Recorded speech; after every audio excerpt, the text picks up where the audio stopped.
राहुल गांधी और तेजस्वी यादव बिहार की सड़कों पर बुलेट दौड़ा रहे हैं। वहीं बिहार के लोग इन दिनों मुख्यमंत्री नीतीश कुमार के मंत्रियों को दौड़ा रहे हैं। पिछले 3 दिनों के अंदर 2 ऐसी घटनाएं हो चुकी हैं जहां नीतीश कुमार के मंत्रियों को जान बचाकर भागना पड़ा। शुरुआत आज की खबर से।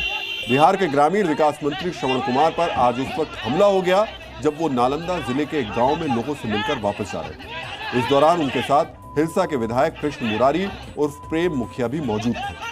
दोनों नेता मालवा गांव में सड़क हादसे में 9 लोगों की मौत के बाद पीड़ित परिवारों से मिलने पहुंचे थे। गांव पहुंचकर करीब आधे घंटे तक मंत्री और विधायक ने पीड़ित परिवारों से मुलाकात की। इसके बाद जब मंत्री और विधायक वहां से लौटने लगे तभी गांव के लोगों ने मुआवजे की मांग को लेकर हंगामा करना शुरू कर दिया। कुछ ही देर में गांव वाले बेहद उग्र हो गए और उन्होंने लाठी डंडों से हमला शुरू कर दिया। गांव वालों का यह आरोप भी है कि प्रशासन ने सड़क हादसे के बाद समय पर कार्रवाई नहीं की, जिसके कारण कई लोगों की जान चली गई।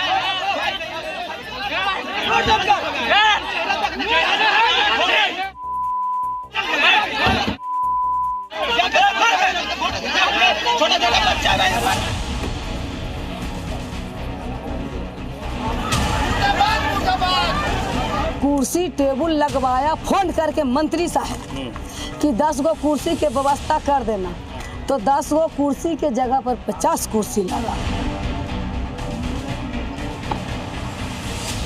पूछे आ चलते बने, नहीं किसी के कहे, नहीं किसी के पूछे, नहीं किसी बच्चा के देखे और नहीं कोई कुछ सवाल कहे।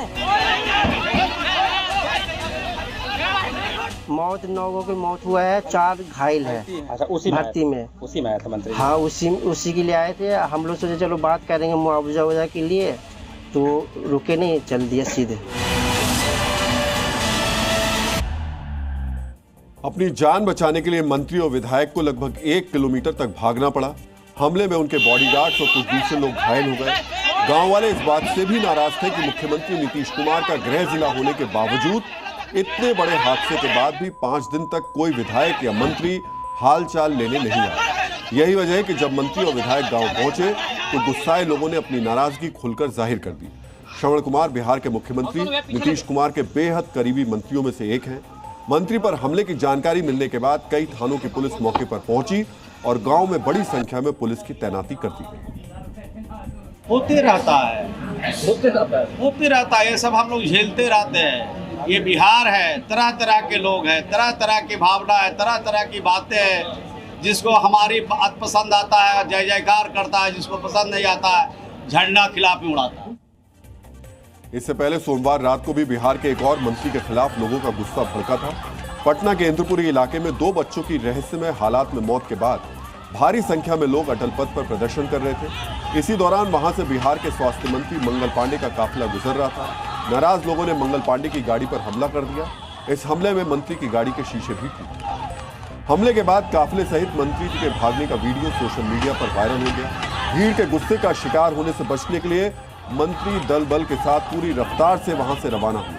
अटल पथ पर हुए इस हंगामे के मामले में 40 आरोपियों को गिरफ्तार किया गया है, लेकिन मंत्रियों पर हमले की ये घटनाएं उस समय हो रही हैं जब बिहार में चुनाव की तारीख करीब आती जा रही है।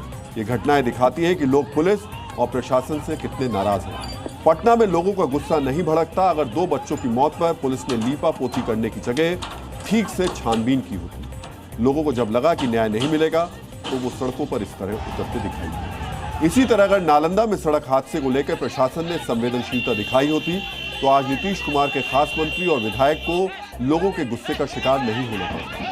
चुनाव से ऐन पहले मंत्रियों पर हमले की इन घटनाओं ने विपक्ष के नेता तेजस्वी यादव को एक मुद्दा थमा दिया है। मंगल पांडे के काफिले पर भीड़ के हमले के बाद तेजस्वी ने नीतीश सरकार पर निशाना साधते हुए लिखा था कि ध्वस्त विधि व्यवस्था और शासन प्रशासन से सुनवाई कार्रवाई नहीं होने के कारण आक्रोशित लोगों ने स्वास्थ्य मंत्री मंगल पांडे की गाड़ी पर हमला किया। जनाब पांडे जी इतने असंवेदनशील, अहंकारी और संभ्रांत मंत्री हैं कि पीड़ितों से बात करना भी अपना अनादर समझते हैं। मंत्रियों पर हमले की इन घटनाओं का समर्थन नहीं किया जा सकता। मांगे चाहे कितनी भी जायज क्यों ना हो, लेकिन हिंसा का सहारा लेना ठीक नहीं है। लेकिन इन घटनाओं को लेकर बिहार सरकार को भी अपने भीतर की कमियों के बारे में सोचना चाहिए और उन्हें दूर करने की कोशिश करनी चाहिए।